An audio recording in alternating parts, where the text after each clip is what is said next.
This is definitely Tyler, and when she bumps into him, she gets the vision, but there isn't any skin contact between the two.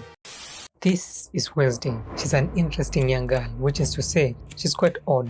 She's morbid, interested in the macabre, and perhaps her greatest trait is a biting sense of humor. It's amateurs like you who give kidnapping a bad name. The reason why I even considered watching this show is my cousin, who promised it was more like True Detective, which in the very first opening scene, I quickly discovered it is not. But after a stand with the piranhas, I was hooked. The story kicks off after Wednesday gets expelled from a normal school after the piranha incident, during which she orchestrated a piranha attack on the entire water polo team for bullying her brother. Anyway, she's sent to this school for outcasts called Nevermore. You know the poem. Eat my shorts. From where she plans on escaping because why not? And right off the bat, I gassed the beef. Why does Wednesday get accepted into Nevermore in the first place? The school is for kids with supernatural abilities. We have the usual suspects: sirens, werewolves, vampires, telepaths, seers, people without faces, etc. Wednesday herself has visions, i.e. she's a seer. But she's the only one who knows this. So as far as everyone else is concerned, Wednesday is just like any other goth girl, albeit at an extreme. Therefore, her joining the school is like me gaining admittance into Hogwarts, even though I'm not a wizard. That's suspicious.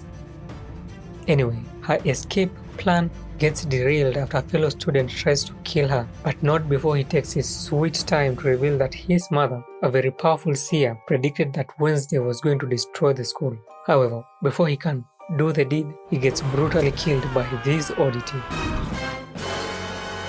At this point, I'd like to pause and point something out. In the first episode, the sheriff and one of his deputies discover the remains of a hiker who's been brutally murdered. Which is more, it is revealed that last week there were 2 attacks similar to this one, and that the sheriff strongly suspects Nevermore is connected somehow. The reason given to the public for these grisly murders is... Tell the bear is back.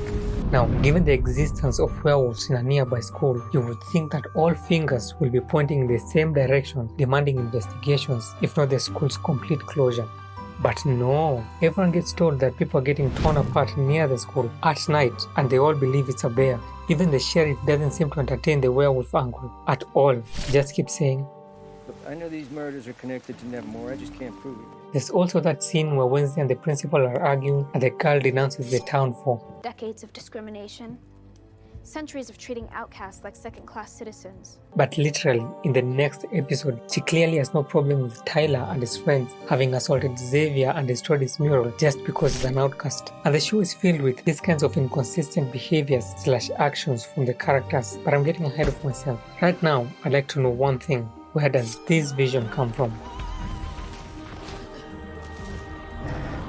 To refresh your memory, our girl Wednesday here sometimes gets visions of the future or the past whenever she touches someone or something. I know this is definitely Tyler, and when she bumps into him, she gets the vision, but there isn't any skin contact between the two. See, every other time she's had visions, she's had skin contact with someone or something, like here with her brother Pugsley, or here, and even here with Tyler when they interact with each other. So, how did this vision happen? And while we're discussing occurrences that don't tally, why does Xavier keep having psychic dreams of the monster and its victims? How exactly are the two connected? Anyway, back to that unexplainable vision where Wednesday sees her friend Eugene getting mauled by the monster, and this prompts her to go find him. An interesting point to take down is that Wednesday leaves the party before Tyler.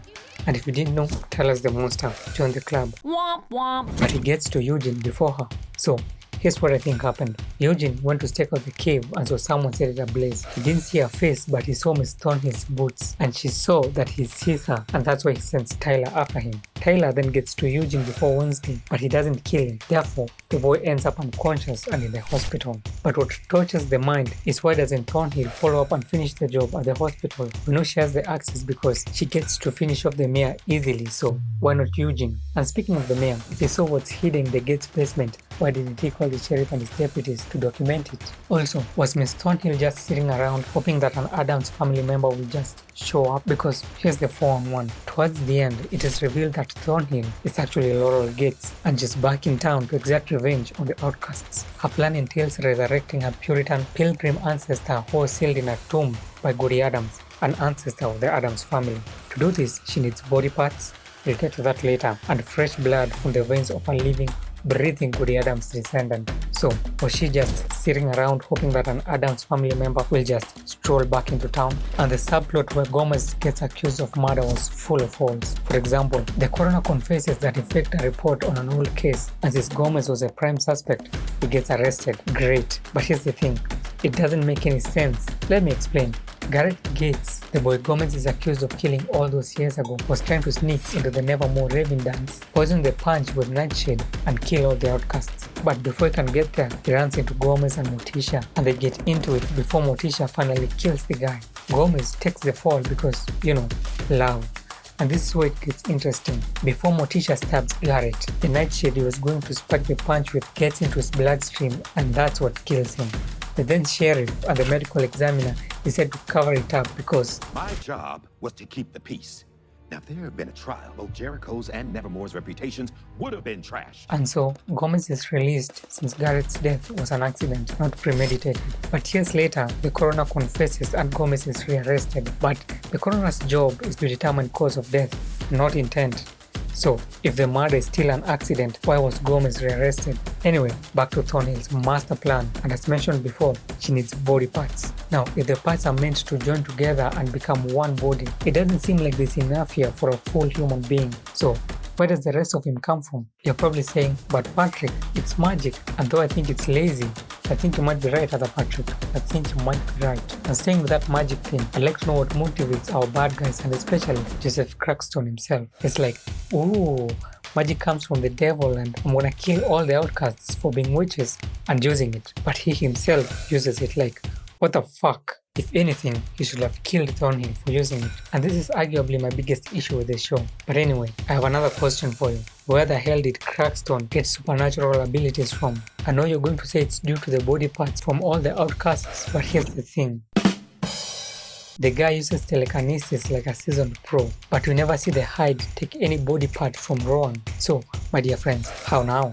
Anyway, overall, I'd say the show is ample. Wednesday does go around accusing everybody of bloody murder and admits to stalking them, yet no one does shit. I think they do this to throw us off the scent, but it ends up being annoying. And speaking of throwing us off the scent, the plot is highly predictable. You could see all the twists and turns a mile away.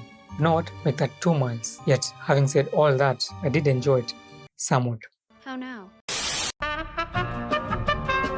Did you guys see this? This is not how fencing is done. Why don't they just take off their gear and become pirates already? If I was the judge, I'd give them both zeros and ban them from ever fencing again. Okay, I'm just trolling, but for real, this isn't how fencing is done.